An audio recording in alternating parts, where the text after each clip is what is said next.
શ્રી કૃષ્ણ. આજે હું દેશી પિઝા બનાવવાની છું. ભાખરી પિઝા. તો તેના માટે મેં બટાકાને બાફીને મેચ કરીને લઈ લીધેલા છે, અને કેપ્સિકમ ઝીણું સમારી લીધેલું, ગાજર સમારી લીધેલું છે, અને કાંદા સમારી લીધેલા છે. ફ્રાય પેનની અંદર મેં 1 પાવડા તેલ લીધેલું છે. તેલ ગરમ થાય એટલે તેની અંદર કાંદા નાખી દેવાના છે. કાંદાની થોડી કચાશ દૂર થઈ જાય એટલું જ એ કરવાનું છે. 1-2 મિનિટ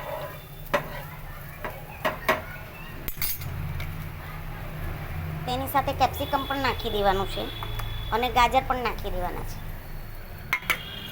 બધાને 1 મિનિટ જેવું સાતરી લેવાનું છે,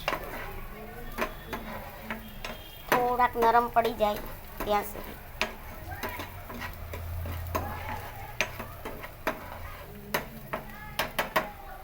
ભાખરી પિઝાની ઉપર તેનું શાક બનાવું છું હું, તે ભાખરીની ઉપર તેને સ્પ્રેડ કરી શકીએ.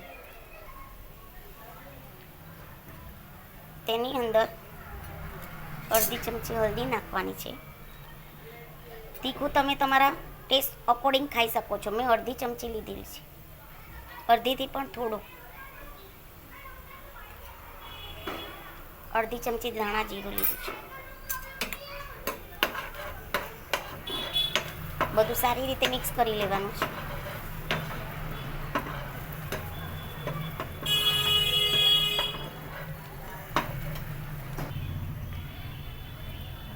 તેમાં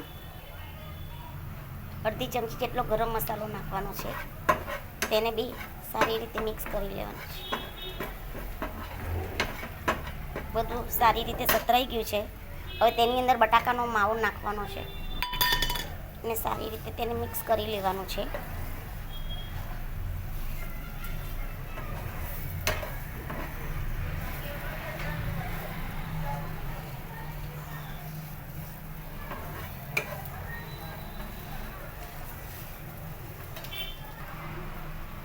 તેની અંદર સ્વાદ મુજબ નિમક નાખી દઈશું.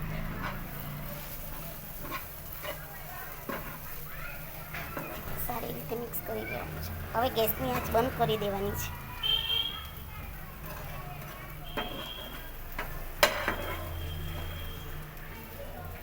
અને તેને 1-2 મિનિટ ઠંડુ પડે એટલે પછી એ જ ફ્રાય પેનની અંદર ભાખરી રાખીને સ્ટફિંગ તૈયાર કરવાનું છે. હવે આપણે ભાખરી બેઝ તૈયાર કરવાનું છે. મેં આ ભાખરી લીધેલી છે. મેં તેની ઉપર બટર અને કોથમીરી, બટરની અંદર લસણ અને કોથમીરી નાખીને તૈયાર કરી લીધેલું છે. હવે તમે આ બટરને ભાખરીની પર સારી રીતે સ્પ્રેડ કરી શકો છો.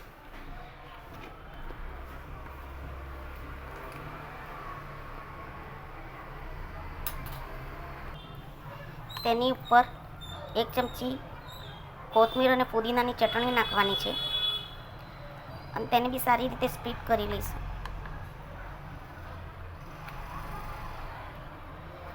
તીખું તમે તમારે અકોર્ડિંગ ખાઈ શકો છો.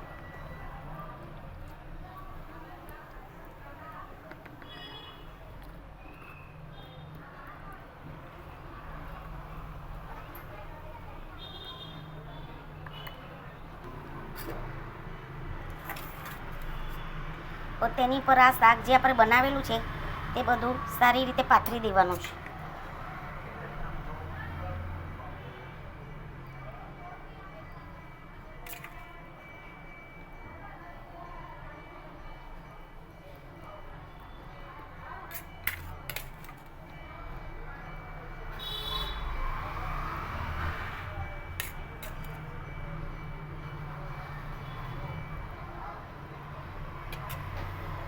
મેં સારી રીતે પાથરી દીધેલું છે શાક.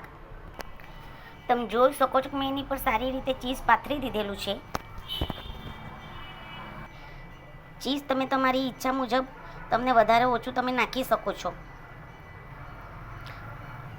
જે ફ્રાય પેનની અંદર મેં શાક તૈયાર કરેલું તે ફ્રાય પેનની અંદર હું બટર એડ કરી દેવાની છું.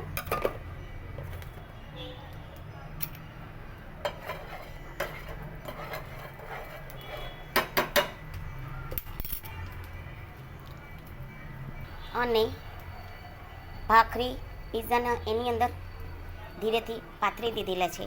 હવે તેને ઢાંકીને 3-4 મિનિટ સુધી ચરવા દઈશું.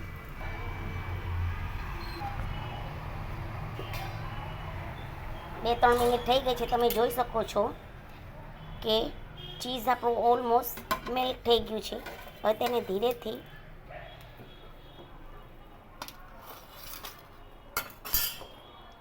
તમે લુક જોઈ શકો છો. ભાખરી નીચેથી એકદમ ક્રિસ્પી થઈ ગઈ છે. તો તમે આ કટરથી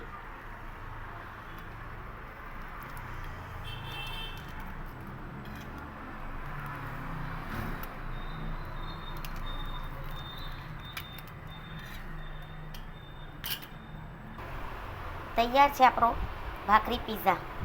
જો તમારે ચીઝ ઉપરથી નાખવું હોય તો નાખી શકો છો, પણ હું નથી નાખવાની. તમે જોઈ શકો છો.